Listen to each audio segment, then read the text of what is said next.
नै लोगोफोर आंनिया दुरुं खेवखांनानै बे गोजौ गोजौ जादों। बे गोजौ गोजौ जानायावनो मोनजोबदों आरो बै थिफुनाय बायदि आखाइ खुरनाया बेबो मोनदों। मोननानैहाय दा बेखौनो ड्रेसिं खालामगासिनो आरो। हेल' गाइस, खुलुमबाय। आंनि गोदान भिडिअ फिन खनसेबाव बरायहरनाय थाबावबाय।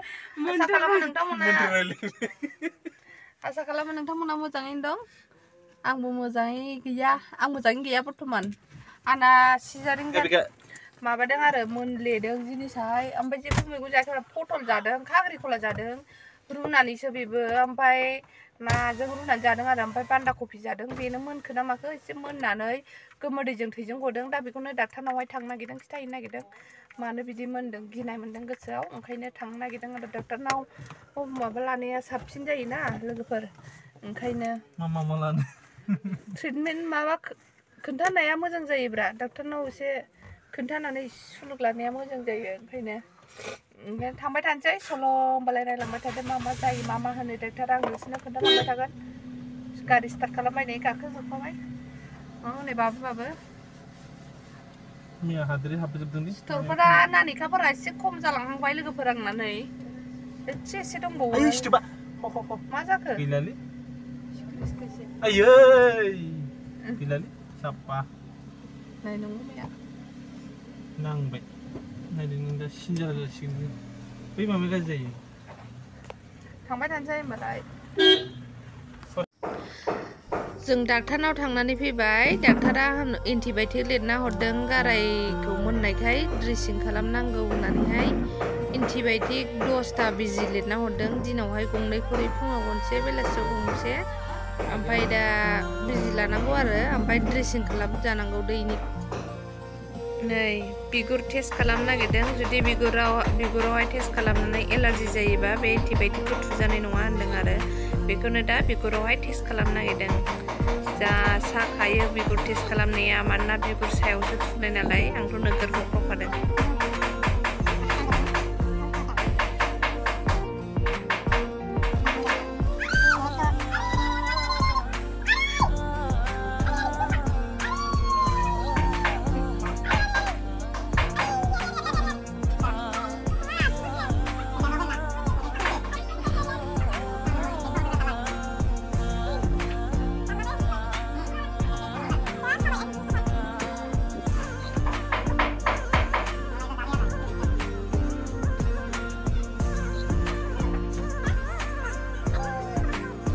बिनिफ्राय 20 मिनिट थानांगौनो। 20 मिनिटनि परे जेबो जायाबा इन्जेक्सनखौ होगोन आरो। दा ड्रेसिं खालामग्रोनोसै 20 मिनिट जागौमानि। ड्रेसिं खालामखांनायनि उनाव जेबो जायाबा एन्टिबायटिक बिजिखौ थुनाय जासिगोन आरोखि। आं होनबा ड्रेसिं खालामहैसै। थौदो ड्रेसिं खालामनायखौ नायदो। दानिया ड्रेसिं खालामनोसै।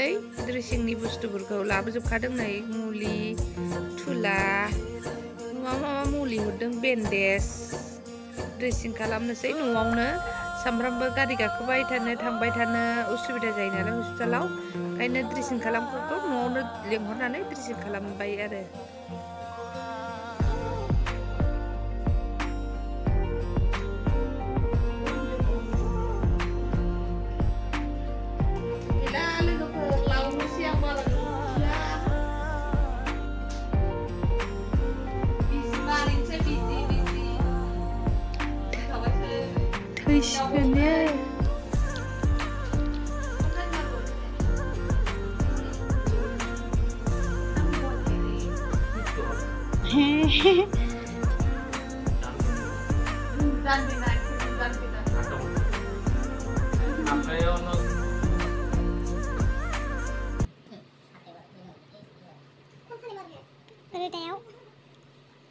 रोदा नुजोबखाबाय।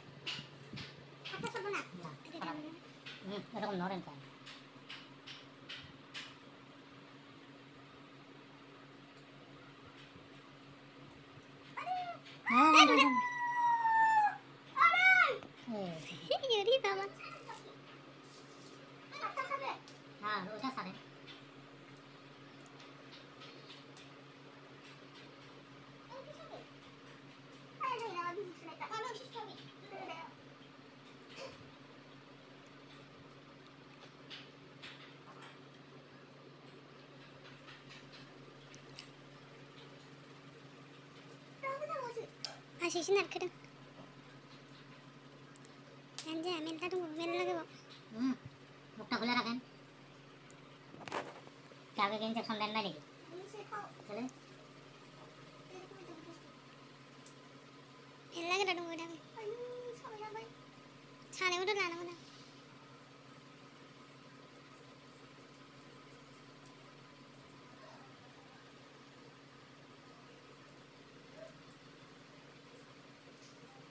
जोब्बाय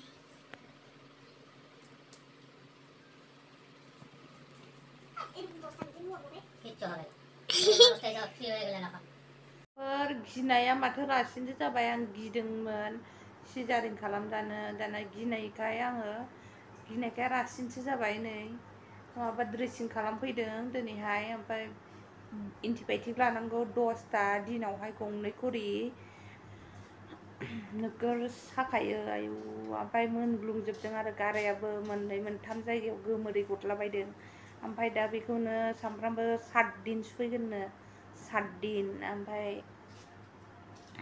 खबरदार लोगोफोर हागौमानि नर्माल जा 2 घन्टा 3 घन्टाल' सायो ओमफ्राय बेबायदि खस्थ'मोन आरो सिङावथ' मा जादों मा मादों जेबो मिथियाना सानिखौथ' नुनोसै दे नैबाव मोनबाय नैबाव माबादों मैला दं होननानै सिंनिखौथ' जों नुवाना ओंखायनो लोगोफोर ओमफ्राय जेला सिजारिन जानानै फैदों होननायनिफ्रायनो गुजुनाय गगा मोननाय गगायाथ' गाबाय नै ओमफ्राय गुजुनायानो उदै हमथानानैसो गुजुनांगौ दा बिनि थाखायबो जाखो ना माखो ओमफ्राय जाय मानसिया सिजारिन जानो होननानै सानदों मोदोम गिदिर बियो जेब्लायबो थाव बुस्थुखौ खम जा मेजेमफोरखौ खम जा मेजेम बुस्थुखौ जाहाथे बेबायदि दिक्कत फैया आंना जाहैबाय मेजेम बारानि थाखाय जादोंनो लोगोफोर मोनदों मेजेमानो अभार नालाय आंना इनफेक्सन जादों ओमफ्राय मैला एसे जादों नामा आं न'आव फैनानै बारा मोजाङै ड्रेसिं बायदिसिना खालामफैनो रोङाखिसैना